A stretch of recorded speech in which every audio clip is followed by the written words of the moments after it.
Hello, ഇതിൻ്റെ Valakappu video ആണ്. ഹസ്ബൻഡിൻ്റെ വീട്ടിലോട്ട് ഞാനിന്ന് വന്നിട്ടുണ്ട്.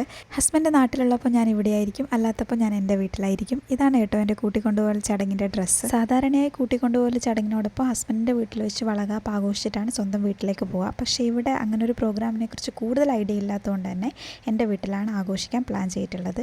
ഇത് ദീപാൻറ്റി കൊടുത്തുവിട്ട ചോക്ലേറ്റാണ്. ഇന്നാണ് എനിക്കിത് കിട്ടിയത്. ദീപാൻറ്റി ഞങ്ങളുടെ ഫേവറേറ്റ് ആൻറ്റിയാണ്. അങ്ങനെ ഹസ്ബൻഡിൻ്റെ വീട്ടിൽ നിന്ന് എൻ്റെ വീട്ടിലോട്ടേക്ക് ഇറങ്ങാൻ പോവാണ്. ഇത് ഹസ്ബൻഡിൻ്റെ അച്ഛമ്മയും അമ്മയുമാണ്. ചെറിയ രീതിയിലൊരു വളകാപ്പൊക്കെ ആഘോഷിക്കാമെന്ന് അനിയത്തി പറഞ്ഞെങ്കിലും എൻ്റെ വീട്ടിലെത്തിയപ്പോൾ ഞാൻ ശരിക്കും സർപ്രൈസ്ഡായി. തലേദിവസം വരുമ്പോൾ ഇവരാരും ഇതിനെപ്പറ്റി ഒരക്ഷരവും എന്നോട് പറഞ്ഞിട്ടുണ്ടായിരുന്നില്ല. പക്ഷേ ഇതൊക്കെ അറേഞ്ച് ചെയ്ത് കണ്ടപ്പോൾ എനിക്കൊരുപാട് സന്തോഷമായി. ഇതിനൊക്കെയായിട്ട് എഫേർട്ട് ചെറുതൊന്നും അല്ലാതെ നമുക്ക് കാണുമ്പോൾ തന്നെ മനസ്സിലാവുന്നുണ്ട്. ഒരു രാത്രി കൊണ്ടാണ് ഇവരിതൊക്കെ സെറ്റ് ചെയ്തിട്ടുണ്ടായിരുന്നത്. ഇതിൻ്റെ മാസ്റ്റർ ബ്രെയിൻ എന്ന് പറയുന്നത് ഹസ്ബൻഡും എൻ്റെ അനിയത്തിയാണ്. അപ്പോൾ അവളോട് ഞാൻ എത്ര താങ്ക്സ് പറഞ്ഞാലും മതിയാവില്ല. അവളോട് താങ്ക്സ് പറയേണ്ട ആവശ്യമൊന്നുമില്ല. പക്ഷേ ഡ്യൂട്ടിയൊക്കെ കഴിഞ്ഞ് അവളിത് സെറ്റ് ചെയ്തു. പാവം തോന്നി എനിക്ക്. പിന്നെ കൂടാതെ എൻ്റെ അനിയന്മാരും അനിയത്തിമാരും എല്ലാവരും ഉണ്ടായിരുന്നു. എല്ലാവരുടെയും സപ്പോർട്ട് ഭയങ്കര വലുതായിരുന്നു. എൻ്റെ ഫാമിലിയിൽ ആഘോഷിച്ച ആദ്യത്തെ വളകാപ്പാണിത്. അതുകൊണ്ട് തന്നെ ഇത് ഞങ്ങൾക്ക് സ്പെഷ്യൽ തന്നെയായിരുന്നു. സാധാരണയായിട്ട് വീഡിയോയിലൊക്കെ കാണുന്ന ഒരു പ്ലാനൊക്കെ വെച്ചിട്ടാണ് ഞങ്ങൾ ആദ്യം വിചാരിച്ചിട്ടുണ്ടായിരുന്നത് ചെറിയൊരു ഫംഗ്ഷൻ, ചെറിയൊരു കൂട്ടിക്കൊണ്ടുപോകൽ ചടങ്ങ് എന്ന് മാത്രമാണ് ഉദ്ദേശിച്ചിട്ടുണ്ടായിരുന്നത്. പിന്നെ ഇത് വളകാപ്പായി മാറി. അതുകൊണ്ട് തന്നെ ഫാമിലി മെമ്പേഴ്സ് ഒരുപാട് പേരെ വിളിക്കാൻ പറ്റിയിട്ടുണ്ടായിരുന്നില്ല. അവരൊക്കെ കൂടി ഉണ്ടായിരുന്നെങ്കിൽ ഇതൊരു വലിയൊരു ആഘോഷമായിട്ട് മാറിയേനെ. പിന്നെ ഞാൻ എൻ്റെ ഫാമിലിയിൽ കണ്ട ഏറ്റവും വലിയ പ്ലസ് പോയിൻ്റ് എന്ന് പറഞ്ഞാൽ ചെറിയ ഒരാഘോഷമാണെങ്കിലും അത് പിന്നീട് വലുതായി മാറുന്ന ഒരു കാഴ്ച ഞാൻ എപ്പോഴും കാണാറുണ്ട്. കാരണം അത് ചിലപ്പോൾ എന്തിനും ഏതിനും സ്നേഹത്തോടെയുള്ള ഒരു ഒത്തൊരുമ അവരിൽ ഞാൻ എപ്പോഴും കാണാറുണ്ട്. അതുതന്നെയാണ് ഈ ഒരു വളകാപ്പിലും എനിക്ക് കാണാൻ സാധിച്ചത്.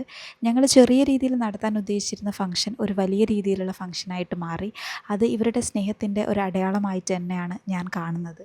നമ്മൾ അങ്ങോട്ട് കൊടുക്കുന്ന സ്നേഹം അതേപോലെ തന്നെ ഇങ്ങോട്ടും തിരിച്ചു കിട്ടുന്നു എന്നതാണ് ഈ ഒരു ഫാമിലിയിലെ ഏറ്റവും വലിയ പ്ലസ് പോയിൻ്റായിട്ട് ഞാൻ കണ്ടിട്ടുള്ള കാര്യം. ചെറിയ രീതിയിൽ തിരക്കൊക്കെ ഒഴിഞ്ഞപ്പോൾ ഹസ്ബൻഡ് എന്നെ വിളിച്ചിട്ടുണ്ടായിരുന്നു. ഇതൊക്കെ കണ്ടപ്പോൾ ഒരുപാട് സന്തോഷമായി. കിച്ചണിലോട്ട് വരികയാണെങ്കിൽ ഇതാണ് നമ്മുടെ കിച്ചൺ ടീം. ഇന്നത്തേക്ക് വേണ്ട എല്ലാ ഫുഡും ഇവർ തന്നെയാണ് പ്രിപ്പയർ ചെയ്തിട്ടുള്ളത്. അച്ഛൻ്റെ ബ്രദേഴ്സ് ഫാമിലിയാണ്. ഇവരുടെ വർഷങ്ങളായിട്ടുള്ള ഈ ഒരു ഒത്തൊരുമയാണ് ഞങ്ങളുടെ ഈ ഒരു ഫാമിലിയുടെ ഏറ്റവും വലിയ കരുത്ത് എന്ന് തന്നെ പറയാം. കൂടാതെ ഞങ്ങളുടെ ഒരുപാട് മെമ്പേഴ്സ് മിസ്സിംഗ് ആണ്. ചെറിയൊരു ഫംഗ്ഷൻ ആയതുകൊണ്ട് തന്നെ എല്ലാവരെയും വിളിക്കാൻ വേണ്ടി പറ്റിയില്ല. ലാസ്റ്റ് ഇതൊരു വലിയ ഫംഗ്ഷനായി മാറിയപ്പോൾ അവരില്ലാത്തത് കൊണ്ട് തന്നെ ഞങ്ങൾക്ക് ഭയങ്കര സങ്കടം. നെക്സ്റ്റ് നമ്മളൊരു ഫോട്ടോഷൂട്ടൊക്കെ പ്ലാൻ ചെയ്തിട്ടുണ്ട്. അതിനു വേണ്ടി എനർജി കയറ്റിക്കൊണ്ടിരിക്കുകയാണ്. ഫുഡ് കഴിഞ്ഞാൽ പിന്നെ മധുരം കഴിക്കുക എന്നുള്ളത് അനിവാര്യമായിട്ടുള്ള കാര്യം തന്നെയാണ്. ഇതൊക്കെ ഒരു മെമ്മറീസാണ്, തിരിച്ചു കിട്ടാത്ത മെമ്മറീസ്. ഇവൻ്റെ മുണ്ടാണ് ഇവിടുത്തെ ഏറ്റവും വലിയ പ്രശ്നം. ഇതൊന്നും എടുത്തിട്ട് വേണം അടുത്ത ഫോട്ടോ എടുക്കാൻ എന്നുള്ള അവസ്ഥയായി. കുറേ വർഷങ്ങൾ കഴിഞ്ഞിട്ട് ഈ വീഡിയോ ഒന്നുകൂടെ കാണണം. എൻ്റെ 5 പവനാണ് ആ പോയിക്കൊണ്ടിരിക്കുന്നത്. ലൂക്ക പാവം ഒന്നും അറിയാതെ അവിടെ തന്നെ ഉണ്ട്. അങ്ങനെ ഈ ഒരു ഫംഗ്ഷൻ നല്ല രീതിയിൽ അവസാനിച്ചു.